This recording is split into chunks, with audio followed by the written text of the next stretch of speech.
o Fortaleza como mandante, dessa vez esse último compromisso no turno, tá? O que na minha conta, cada jogo que o Fortaleza não vence, cada jogo, cada rodada que o Fortaleza deixa de somar 3 pontos, é uma rodada mais perto do rebaixamento. Afinal de contas, a gente já está falando de algo parecido com uma reação histórica, né, para evitar essa queda do Fortaleza. Então, enfrentando o Santos em casa, 0-0, nas minhas contas, é um passo a mais na direção do rebaixamento. Você vê dessa forma também? Qual a leitura que você faz desse empate, desse novo empate? Pois é, cara. Boa noite, Celso, Thiago, todo mundo tá assistindo a gente. Brincadeiras à parte, né? Cara, a gente falava isso no jogo contra o Inter, né? Jogo contra o Inter, eu cheguei aqui e disse: o Fortaleza é um seríssimo candidato ao rebaixamento. Depois de 2 jogos. Na Copa do Nordeste, a gente chamava a atenção pelos resultados do Fortaleza. E eu falava que o Fortaleza, com esse futebol, vai ser um time que vai lutar para não cair. Eu inclusive dizia muito que parece o Fortaleza está jogando em ritmo de pré-temporada. Não era ritmo de pré-temporada, era realmente a fragilidade do trabalho de todo 2022. Um trabalho que foi ruim, um trabalho que foi muito abaixo do esperado, com renovações e contratações que não renderam, algumas. Claro que não dá para culpar a diretoria, outras tá, né? Quem investe 6 milhões e meio de reais em Renato Kaiser pode ser culpabilizado, né? E sequer tá mais no elenco. E o Fortaleza, ele, como jornalista, eu posso dizer, o Fortaleza já foi. O Fortaleza já está rebaixado. Hoje o Fortaleza está rebaixado para a segunda divisão brasileira, para a Série B. Como torcedor, e há muitas rodadas eu venho me apegando nisso, já tem algumas rodadas que eu digo isso lá no Bater no Centro.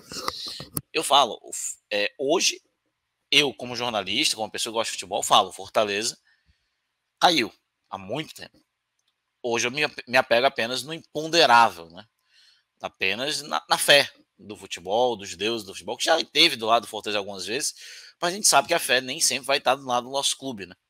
O imponderável nem sempre vai estar do lado do nosso clube. E o Fortaleza, às vezes ele abusa do imponderável, né? Ele já abusou algumas vezes desde que eu nasci, seja no Cassiano, seja em Juiz de Fora, seja no Avaí 2004. O Fortaleza ele abusa do imponderável por certas formas.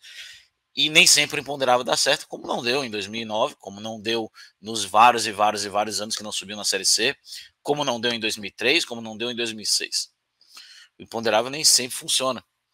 E o Fortaleza hoje ele entra, né, numa estatística de lanterna. O lanterna nunca se salvou ao fim do turno. Do turno, nunca se salvou. Hoje, a gente fala muito na queda do Vojvoda, realmente eu acho que já deu o que tinha que dar.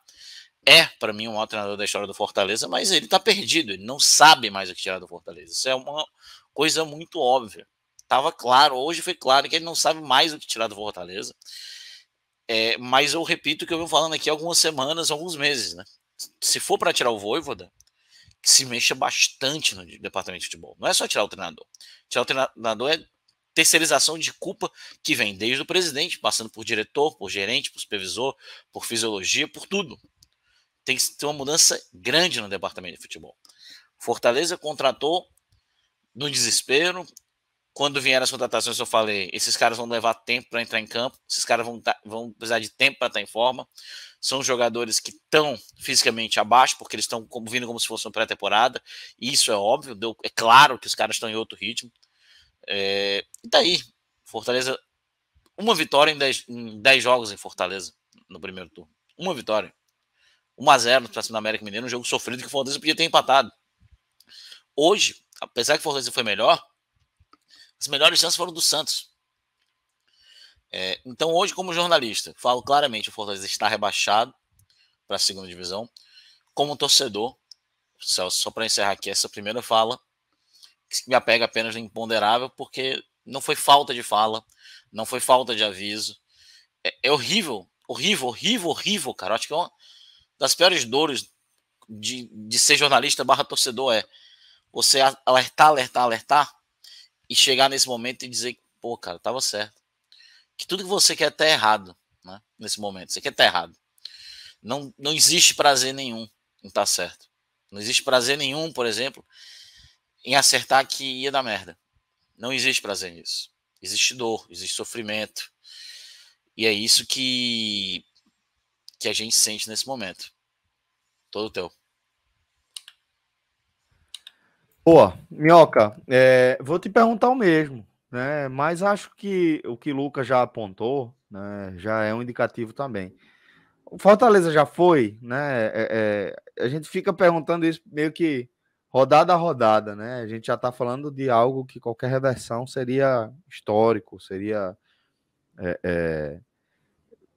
completamente fora da curva, né? E você ressalta também rodada após rodada que o Fortaleza precisa é de uma vitória e depois de uma nova vitória e depois ver se consegue uma nova vitória. Você tem sempre focado nisso aí. Imagino que seja nessa linha, mas dentro do que o Luca falou, acho que foi contundente o testemunho dele em relação a largar, sentir que já foi mesmo, e também dessa leitura do tempo de Vojvoda chegando ao fim, ou pelo menos dessa sensação. Queria que você compartilhasse também sua visão. Celso, eu diria que é aquela coisa, o Fortaleza ele está seguindo os mesmos problemas, né? Eu falei no último jogo, na quinta-feira, que mesmo com a derrota do Bragantino, claro, o cenário, né, o cenário como tinha sido tantas outras vezes, foi novamente daqueles cenários, derrota de rebaixado, né? Como foi a derrota para o Atlético Mineiro, a derrota para o Curitiba, todos esses jogos, derrota de rebaixado. E aí eu vou trazer duas falas de jogadores que falaram, um no primeiro tempo e outro no segundo tempo. Uma foi do jogador do Santos, não estou lembrado quem falou no intervalo, mas ele falou o seguinte: não, o Fortaleza está nessa situação, mas todo mundo sabe que o Fortaleza não é time para estar nessa situação. Não, o Fortaleza é time para estar nessa situação. Certo? Só para deixar claro. O Fortaleza, o que ele comete de erros em jogos, é para estar nessa situação. Você pode talvez dizer assim, o elenco do Fortaleza talvez não tivesse condições para estar isso. Agora, o que o Fortaleza faz em campo é para estar na lanterna do campeonato. Certo? Nem sempre jogando mal, como jogou hoje, e às vezes não sendo competente e às vezes incompetente, com falhas, com lacunas no seu elenco, que eu e o Lucas já falamos aqui há muito tempo, né? Que acaba sobressaindo. Outras equipes também têm problemas. Né? A rodada passada, por exemplo, o Goiás vencia por 2-1 e tomou uma virada. Doloroso para o torcedor do Goiás. Aí o Goiás acabou de empatar com o São Paulo no final de semana com um sentimento melhor. O Curitiba, por exemplo, perdeu o jogo para o Corinthians com o Aleph Manga saindo chorando porque perdeu uma chance no final da partida. Entendeu? O Avaí, por exemplo, jogou bem contra o Flamengo, jogou bem contra o Ceará, 2 derrotas. Entendeu? Acontece com todas as equipes. Só que com o Fortaleza, ele já gastou muita carta para passar por essa situação. E para você ser aquilo que nessa fase, eu esqueci o nome do jogador do Santos. Para você ser esse Fortaleza que todo mundo, não, o Fortaleza não é para estar nessa posição que está, você precisa ser consistente, pô. Primeira coisa, consistente. E aí eu entro na segunda fala do jogador nessa partida, que é do Benevenuto na saída. O Benevenuto falou o seguinte: a gente jogou mal contra o Atlético Goianiense e saímos vitoriosos. Jogamos bem contra o Bragantino e saímos derrotados. Deixando a entender que jogar mal e ganhar é o que importa. Quando o fato de ganhar não tem nada a ver, muitas vezes, com você jogar mal. Porque hoje o Fortaleza jogou mal e o Fortaleza ficou muito mais perto de perder do que de ganhar. Poderia até ter vencido se o Sacha rola a bola no De Pietro, se o Sacha acerta o gol, se sai o gol, mas não tem nenhum time de futebol numa situação de zona de rebaixamento jogando mal conseguir escapar. Não tem, eu não conheço. Jogando mal, eu não conheço. Você pode jogar retranqueiro, jogar por uma bola. Times de Jair Ventura. Foi assim que Jair Ventura conseguiu salvar o esporte naquele ano. Mas ali, meu amigo, sendo um time sólido, sabe? Time chato, vendendo ponto chato. O Fortaleza não. O Fortaleza tem problemas no gol, na defesa, no ataque. E aí eu vou trazer aqui algumas estatísticas. Primeiro, o fato mando de campo. Fortaleza fez o seu 10º jogo como mandante nessa Série A. em 6 a equipe não balançou as redes. 6 jogos. É muito jogo. Dentro de casa. Não conseguiu balançar as redes. Outro ponto, é o pior ataque, né? Obviamente, isso ocasiona no pior ataque. Só 4 gols marcados dos... Tem quanto, Luca? 15, é? Acho que é 15 gols, né? Dos 15 gols, apenas 4 em casa. Fora de casa. E aí onde é o problema. Só para ter uma noção, mesmo número de gols que o Fortaleza fez partidas contra o Flamengo e Atlético Mineiro fora. Pois é, exatamente. E quando você olha para os jogos fora de casa, aí já é a defesa, né? Ou as falhas da defesa, os minutos finais. Foi assim contra o Atlético Goianiense, ou foi assim contra o Atlético Mineiro, enfim, todos aqueles jogos que a gente já citou aqui algumas vezes. E é um problema. Quando você tem um ataque que não funciona em casa e uma defesa que toma gol direto fora, mesmo você fazendo gols, é a equação perfeita para uma equipe que está indo para o rebaixamento. E aí eu entro nesse jogo específico num problema que também vinha se arrastando, mas de maneira que meio que se resolvia aqui e ali, que é a questão do Vojvoda. O Vojvoda hoje, Celso, é um treinador totalmente perdido. Não faz sentido algum ele começar com a escalação que ele teve hoje, mesmo fazendo algumas ponderações de ausências que ele tinha, certo? Mais ainda, voltar do intervalo com o que o time apresentou no primeiro tempo não se justificava, repetir a equipe para a volta do intervalo, e mais ainda, terminar com as peças que ele terminou em campo. Não faz o menor sentido. Porque, por mais que alguns jogadores estejam mal, como é o caso do Crispim, como é, por exemplo, o próprio Romero, que muita gente pega no pé, você tirar essas peças nos minutos finais, você ainda sacar o Moisés, você manter o Romarinho, você tendo 2 jogadores que eu acho que é um jogador que acrescentaria mais em criação, que é no caso o Lucas Lima. E o outro que para mim é uma grande interrogação, mas que pelo menos aparentemente tem mais qualidade do que as peças que o Vojvoda escolheu, que é o Otero, não entraram em campo. O Fortaleza terminou com 11 jogadores e eu só percebia um jogador dentro de campo para resolver, que era o Galhardo. O único jogador que eu olhava em campo nos minutos finais para ver se a bola sobrar, muito pode mal. ser que ele guarde. E muito mal. Não, mas é isso que eu estou dizendo. O único jogador em campo que se a bola sobrar, se aquela bola do Sacha cai no pé do Galhardo, eu acho que o Galhardo teria acertado a barra, teria acertado a barra.